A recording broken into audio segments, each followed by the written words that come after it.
আসসালামু আলাইকুম, সবাই কেমন আছেন? নিয়ে আসলাম গরম গরম সিঙ্গারার রেসিপি। তো আজকে সিঙ্গারাগুলো কিভাবে বানিয়েছি সেটাই আপনাদের সাথে শেয়ার করব। আর আমার এই ভিডিওটা যে দেখছেন, যেখান থেকে দেখছেন, অবশ্যই লাইক কমেন্ট শেয়ার করবেন আর কমেন্ট করে জানাবেন কীরকম হয়েছে।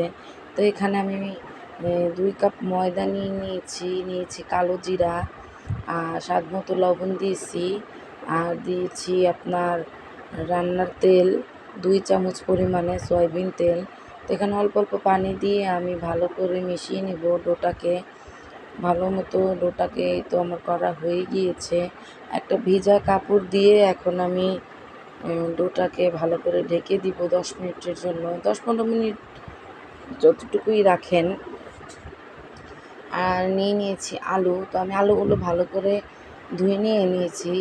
আমি শুকলাটা শুদ্ধাই আমি আজকে সিঙ্গারার পুরটা বানাবো। তো আমি এখানে ছোট ছোট করে আমি আলুগুলো কেটে নিয়েছি এই ছোট ছোট শেপ দিয়ে। তো এখানে আমার সব আলুগুলো কাটা হয়ে গিয়েছে। আলুগুলো ভালো করে ধুয়ে আমি সিদ্ধ করতে দিয়েছি। এখন আমি পুরটা বানিয়ে নিব সিঙ্গারার জন্য। তো এখানে আমি পেঁয়াজটা ভেজে নিব। পেঁয়াজটা ভাজার পর আমি একটু লবণ দিব। তো একটু লাল লাল হয়ে গেলে হালকা একটু পানি দিব, দিয়ে হলুদ মরিচ যতটুকু লাগে দিব। আর দিয়ে দিব জিরার গুঁড়া, ভাজা জিরার গুঁড়া দিয়ে আমি সিদ্ধ করা আলুটাকে দিয়ে দিব। আর দিব ম্যাগি মশলাটা, যেটা আপনারা এটা না পছন্দ করলে নাও দিতে পারেন।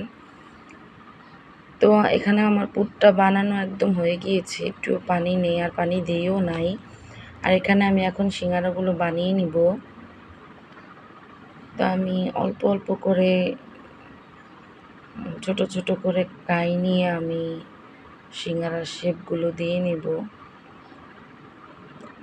তো এই তো আমার সবগুলো সিঙ্গারার কাটা হয়ে গিয়েছে। তো এখন আমি সিঙ্গারার শেপগুলো দিব। তো পুরটা আমি অল্প অল্প দিয়ে ভালো করে ভেতরে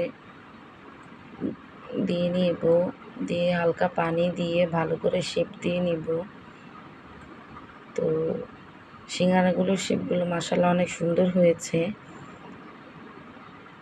তো আমার কাছে সুন্দর হয়েছে, আপনাদের কাছে কেমন লেগেছে সেটাই জানাবেন আপনারা। তো আমি এভাবে আরও কতগুলো বানিয়ে নিব।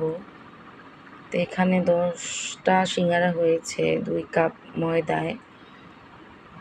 ছোট ছোট মিনি সিঙ্গারাও আপনারা আরও ছোট করে করতে পারেন। তো এখানে সব সিঙ্গারাগুলোই তো আমার হয়ে গিয়েছে, আমি কতগুলো রেখেও দিয়েছি। আর 7-8টার মতো নিয়েছি। তো এখন আমি সিঙ্গারাগুলো ভেজে নিব। আমি একটু বেশি লাল করে ফেলেছি, আর যারা একটু কম লাল পছন্দ করেন ওইভাবেই দিবেন। তো কেমন হয়েছে অবশ্যই কমেন্টে জানাবেন। আল্লাহ হাফেজ।